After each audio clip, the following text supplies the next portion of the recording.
expliquer aussi cette croissance spectaculaire, parce qu'on est venu de relativement loin. Il faut se rappeler la décennie de Nantes, je ne l'ai pas ici à travers un graphique. On a eu une correction des prix aussi sur Genève qui a été plus marquée qu'ailleurs, qui était relativement longue.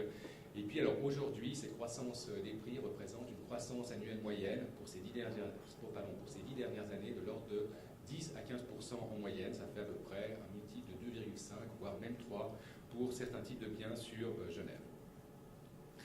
Alors, si je ne devais retenir qu'une image pour illustrer ce marché genevois, ce serait assurément celle-là, qui met en évidence en fait la proportion des acquisitions faites par des Suisses et par des étrangers sur le marché de la villa. Pour les appartements, ce sont à peu près les mêmes données.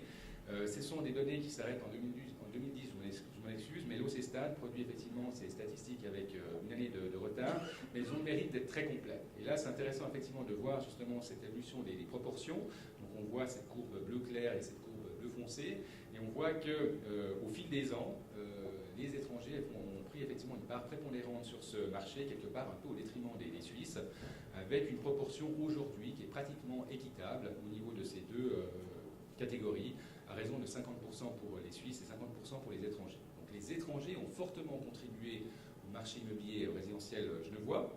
Ce n'est pas tellement un scoop en tant que tel, on le savait, mais là où c'est intéressant de l'illustrer, c'est à travers les prix. C'est à travers les prix, et vous voyez effectivement sur ces bâtonnets, on voit effectivement que ces étrangers ont été prêts à acheter des biens sensiblement plus chers que les Suisses. Alors, ce ne sont pas forcément les mêmes biens, mais ces étrangers qui sont venus avec un pouvoir d'achat élevé ont eu accès à une catégorie de biens supérieure par rapport aux investisseurs suisses. N'y voyez aucune critique. Par ailleurs, ces étrangers ont effectivement largement contribué à l'économie locale, mais ça m'entraîne effectivement sur cet élément essentiel qu'on a déjà vu ce matin, à savoir l'évolution démographique. Et j'ai repris effectivement un peu autrement que ce qui a été présenté par le professeur Thalmann, l'évolution de la population à Genève sur une très longue période, et en décomposant donc le mouvement naturel et le mouvement migratoire, pour montrer déjà d'une part que la composante de l'immigration est une composante essentielle à la progression des populations locales. Et puis, si j'ai pris une période très longue, c'est qu'on voit que cette composante est en fait sujette aux aléas de la conjoncture, et on le voit très clairement. On voit très clairement au moment des années 70, avec les chocs pétroliers, tout d'un coup, on a eu des sols migratoires négatifs, avec même des déclins pour la population genevoise sur les années 75-77. On a connu pratiquement le même phénomène au moment de la décennie de Nantes, avec un recul aussi très marqué du sol migratoire. Sur les 10 dernières années, on a quelques soubresauts, mais en moyenne, on peut dire que la composante de l'immigration a contribué à peu près à 3/4 de l'évolution de la population genevoise. Et puis, en 2011, on l'a déjà vu tout à l'heure, on constate effectivement un recul de cette composante liée à l'immigration, avec un niveau qui est pratiquement le niveau le plus bas que nous avons constaté sur cette décennie. J'y vois là un lien quand même par rapport au tassement économique que nous connaissons aujourd'hui. Alors, au niveau des prévisions pour la démographie, il y a plusieurs scénarios qui ont été établis par l'Office cantonal de la statistique. Je ne vais pas tous forcément les décliner. Regardez effectivement celui de la morosité économique. On n'est pas forcément dans cette situation, si ce n'est qu'on constate quand même un tassement économique aujourd'hui. La morosité économique tendrait effectivement à une croissance de la population de l'ordre de 0,5. On est relativement loin de ce qu'on a connu ces dernières années, avec des croissances de l'ordre de 1 à 1,5%. Donc, comme l'a dit le professeur Thalmann, on resterait avec des progressions de la population, mais de manière moins spectaculaire que ce que nous avons connu, encore une fois, ces dernières années. Je préciserai quand même qu'à Genève, on a eu des indicateurs récents aussi qui sont sortis sur le niveau de l'économie locale.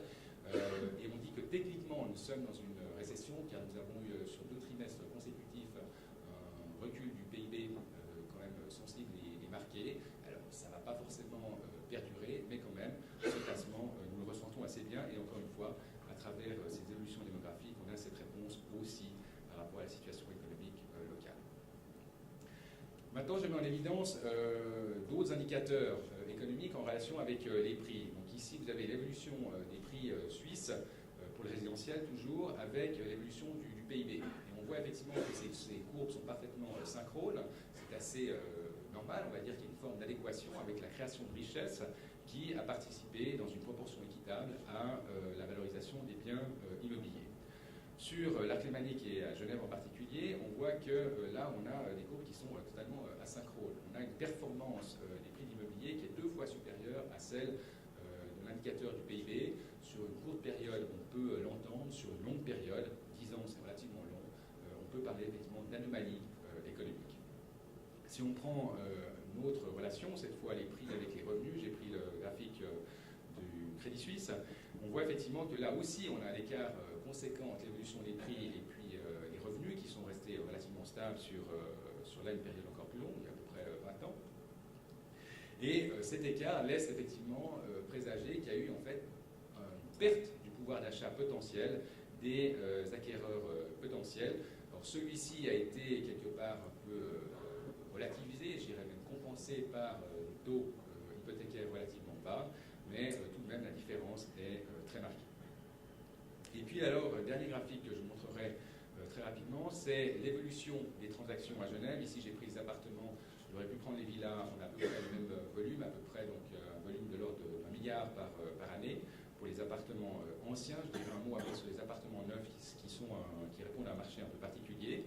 Mais on voit effectivement là une croissance du volume assez importante. On est passé, on le voit à peu près, d'un volume de 500 milliards en 2000 à un volume d'1 milliard aujourd'hui. Et ce volume n'a pas été suivi au niveau du nombre de transactions. Parce qu'on voit effectivement que depuis le milieu des années 2000, on a une contraction au niveau du nombre de transactions. Et ça, en général, c'est quand même un signe annonçateur d'un potentiel renversement de tendance au niveau du marché immobilier local. Voilà, donc j'arrive brièvement à ma conclusion. On a parlé de bulles ce matin, on n'a pas évoqué effectivement la bulle en disant que les conditions n'étaient pas forcément toutes réunies. Je préciserai qu'il est toujours difficile de constater une bulle a priori, en général on la constate plutôt a posteriori.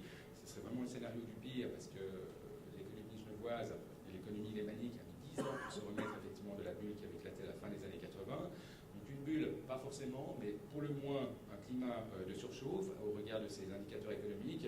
Et d'ailleurs sur Genève, alors on perçoit très clairement un ralentissement de l'activité immobilière à travers effectivement des reventes qui sont plus lentes, qui sont plus difficiles, qui se font avec des conditions de financement, on l'a dit un petit peu ce matin, qui sont plus restrictives de la part des banques et avec des négociations au niveau des prix qui se font un petit peu plus âpres. Un mot peut-être sur le marché du neuf.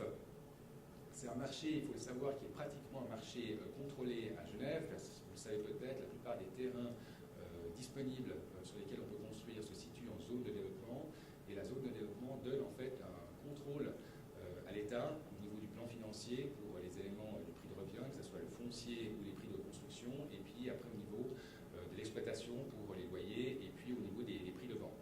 Donc ce contrôle fait que nous avons des prix qui sont attractifs, que ce soit au niveau des loyers ou au niveau de la vente, et c'est un marché qui ne sera donc absolument pas, je dirais, concerné par une correction des prix à terme.